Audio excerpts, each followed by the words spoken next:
This is the Lockpicker1969, and welcome to my channel, and welcome to the next episode of Interview with the Lockpicker. Today's guest is SiskoSpaceMan. Say hi. Hello, world. So, where are you from? I'm from Las Vegas, Nevada. Okay. How long have you lived there? I've been here in Las Vegas proper for about 18 years, and I actually grew up in a town just about 60 miles west of Las Vegas called Pahrump, Nevada. Okay. And so I grew up there, graduated high school, and then promptly got the heck out of there. Okay. And moved to Vegas. So. And I would imagine it's pretty crazy in Vegas. It can get pretty crazy. Recently, in the last few months, it's been really hectic because Formula One's coming to town. Okay. And that basically is going to shut down the strip for like 5 days. And it's just been a nightmare because they are racing race cars on Las Vegas Boulevard. Okay. It's going to be wild, yeah. All right. So, how and when did you get started in locksport? So I got started into locksport, or I got introduced into the idea of even picking locks at all in about mid 2019 or so. And Okay. I found it sort of randomly, just on a random Ask Reddit post. Someone had asked, what are some weird YouTube channels that you would recommend? And one of the answers on there was the Lockpicking Lawyer. Okay. And that was before he had gotten really popular. But I saw him and I just thought it was super interesting. And so I got myself a cheap set of lockpicks on Amazon and was pretty disappointed. But still interested in lockpicking and watching tons of videos and stuff. But yeah, the Amazon lockpicks didn't encourage you very much. Yeah, not really. So at what point did you get more into it then? I guess probably like right around after the pandemic was in full swing. I had realized one of my friends locally that I'd known for a really long time, he was actually into locksport and was in LPU and was an active member. And so he introduced me to the Discord and the subreddit and the belt system and all that good stuff. And I sort of just went from there. And that was probably maybe May of 2020, I want to say. Okay. Yeah. So the pandemic was in full swing by then. Yeah. So you're known on there in the community as the sticker guy. You want to talk about that for a minute? Yeah. So I run and operate a large format printing company, and we do like vinyl signage and convention signage, but we also do stickers. So I've been doing all the logos and all the stickers for a lot of the members in the community on Discord. Okay. Yeah. Okay, cool. So what would you say your involvement in the community has been other than being the sticker guy? What's it been like? I guess, well, when I first got there, it was super inviting. And being a new person there, asking really basic questions, and everyone was really nice and would give you a good answer, more or less. Mm-hmm. And then as I got more experienced, I sort of became the person that would be giving advice to all the new people that come on. Okay. So the community itself really fosters a very sharing kind of mindset, I think. Okay. So you must have moved on from obviously the Amazon picks. What did you go to after that? So I think after I got my Amazon picks, I couldn't really pick any locks with them. except for maybe the clear lock that it came with. Okay. I after I had watched a bunch of lockpicking lawyer videos, and he kind of shilled for sparrows a little bit. I picked up some sparrows picks because they were fairly cheap or whatever. Yeah. And then it's like night and day compared from the Amazon. Oh yeah, picks. definitely. So I was able to pretty much open all of the master locks with the monkey paw and Okay. the top of the keyway tensioner from sparrows. Yep. And yeah, those that's still my go-to pick is the monkey paw. I love that pick. Yeah. Sand it down a little bit, get it to like 0.019, and yeah, I really like that pick. Okay. So you've gone to some other picks since getting the sparrows, though. I pretty much, I'm a single guy, and I have a little bit of expendable income, I guess. So I'm not really limited in my budget as far as picks go. So I have all of the major pick brands as well as custom picks and stuff. Okay. But I would say my go-to these days is probably the Jimmy Longs. Yeah. Either medium flat or the deep flat hook. Something about those, I really like them, and everybody likes them more or less. I haven't really heard many people say any bad things about them. No, so, I love my Jimmies. Yeah. So okay, so you mentioned that you kind of got into things and learned, and then got your sparrows because of watching LPL. Were there any other influencers on YouTube that kind of helped you along as well?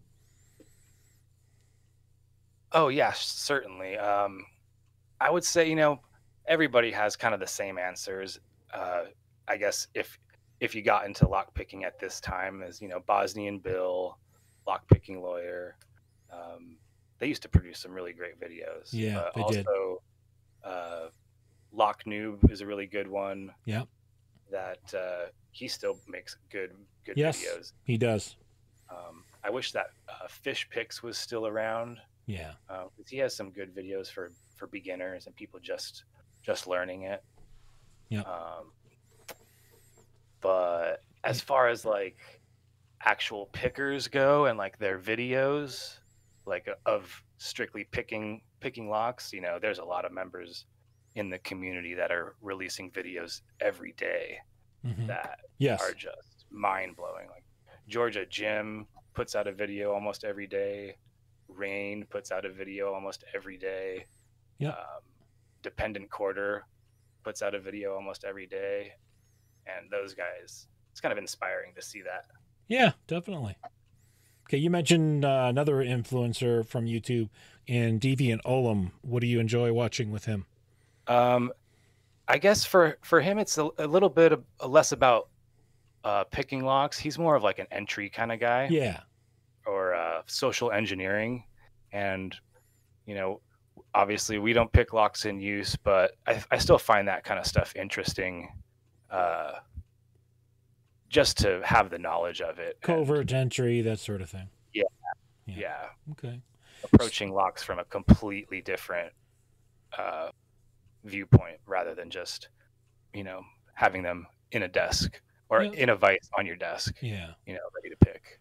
So you mentioned when you got into Discord that you got into the belt system. So have you obtained belts? And if so, where are you at? So when I got into Discord, I was probably already like yellow belt, maybe orange, because I had picked a bunch of master locks, but I worked my way all the way up to purple. And then now I have picked one brown lock, so I have one more brown lock left to pick before I can get my brown belt. Okay. So that's where I'm at now. All right. So halfway to brown, I guess. So you're at purple. That means you've done a challenge lock for blue. What was that like for you? The challenge lock, I didn't really have a whole lot of experience using the Dremel and stuff, so it's pretty cool to do. I've only made one challenge lock, and I feel like I could have done a better job. Okay. on it, so I should probably look into making another one. Yeah, you know, to be honest, I think there are a lot of people. It's a requirement. They get it, what they need to have done to meet the requirement, and then kind of move on and start picking the locks again and learning new skills and so forth. So, you know, there's a certain aspect that goes along with wanting to really dive deep into making challenge locks. And, you know, it's not for everybody. So, and that's perfectly fine. So, Right. so what do you do for a living? I mean, you mentioned that you do a print, you're a print shop manager. So how long you been doing that for? So I got into the print industry and the vinyl installation industry. Geez, I guess back in like 2008 is when I first started in the industry. But I've been at my job for the last 12 years, actually, doing all kinds of sign installations and Mm-hmm. printing and all kinds of stuff. Okay. So I wanted to dive into your hobbies, just your interests outside of locksport just a little bit. One of the things you indicated was that you are into sketching and drawing, and that you were doing that in college. Can you talk about that a little bit? Um, yeah, so I went to college at UNLV as an art major, and I was actually a sculpture major.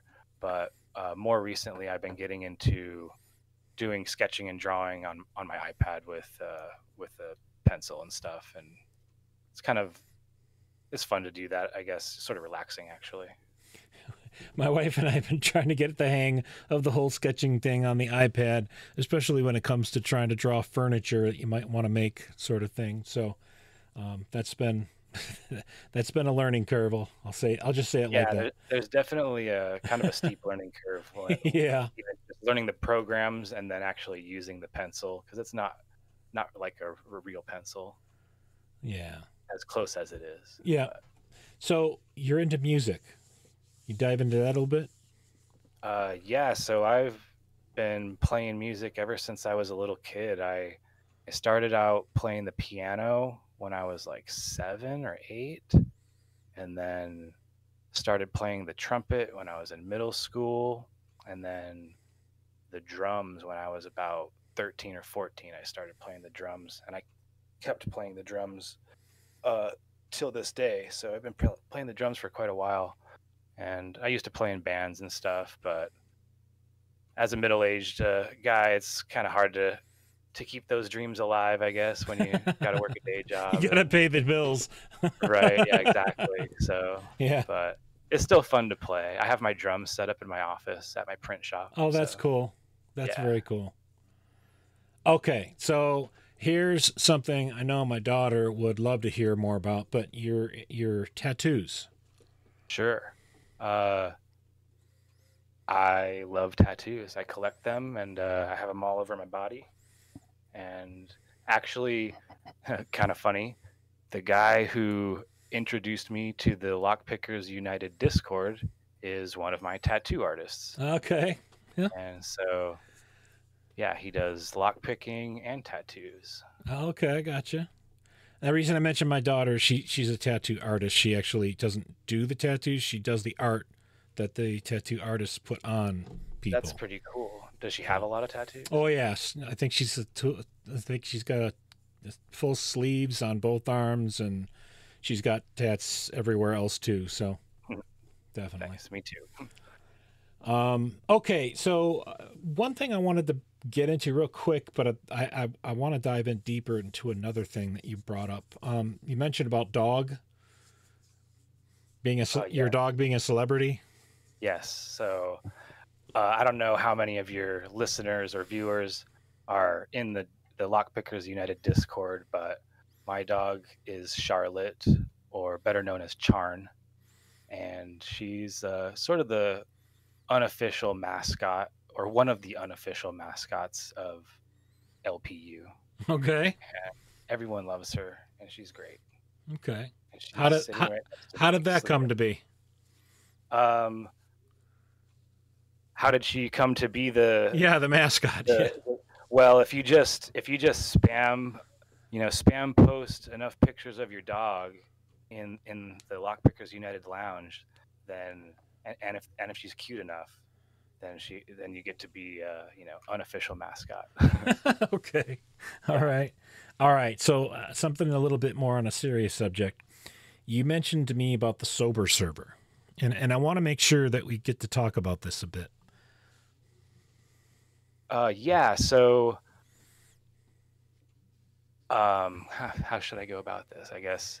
Well, I think it's important to talk about too, because I think what you're doing with that is great. Yeah. So, well, basically, a lot of people, struggle with sobriety. Yep.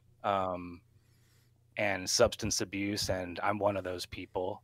So I decided to make a server where other people that are, in the lockpicking community or not in the lockpicking community can come and sort of just talk about sobriety and kind of have a safe space to just sort of talk and, vent, or kind of, almost like an unofficial, meeting place, more or less. Yeah. And yeah, we have members, all throughout the world now. So all the way from, from Northern California all the way to Finland. So we're all over the place. Okay. And I would imagine, just being able to go somewhere to get support because I would imagine you've got people from all over the world. So there's somebody always around typically, or at least to respond. Pretty much. Yeah. We have a system set up where you can ping us and someone will be there within, probably 5 minutes, to talk to you, or, to listen, or kind of just, help you, hopefully, talk you off a ledge if you're, thinking about using or drinking, or, whatever your vice is. But, if you just need someone to talk to, yeah, we'll be there. God bless you for doing that. That's an awesome thing that you're doing. There's a lot of really cool people from LPU that make that server possible. Okay, good. You've interviewed a couple of them. So. Yeah, tell people how to find it. So I guess it's a private server, but through Discord you can direct message me at SiskoSpaceMan, or you can direct message Craig 3.0, or you can direct message ThatWeirdLockGuy. Okay. And get an invite to our server that way. Okay. I think that's probably the best way to find us. Yeah. Okay, great. All right. So before we wrap up, I wanted to ask you, what is your favorite thing about locksport? Well, the canned answer would be the community, because obviously the community is so awesome, and that's it is. I don't know if I would be alive today if it wasn't for the locksport community. But I would say my favorite thing about picking locks is, and it's going to be funny to say this as an addict, but my favorite thing is that dopamine hit that you get when you finally get an open the lock. Yeah. And you're just like, oh man. And it's such a rush. Can't compare it to anything else. I think for me, it's when you find that right combination of tools and tension, and you start actually getting a response from the lock, and it starts talking to you. Yeah. So, all right. So, is there anything you'd like to say to our audience, maybe to encourage people?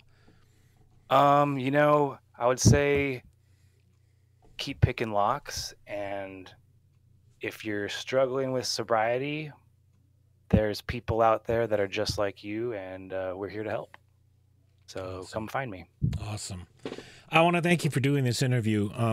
And like I said before, God bless you for what you're doing with that, because it's nice for people to have someone to turn to and get help if they're seeking it. So I enjoy doing it. So I think that's a valuable service to the community.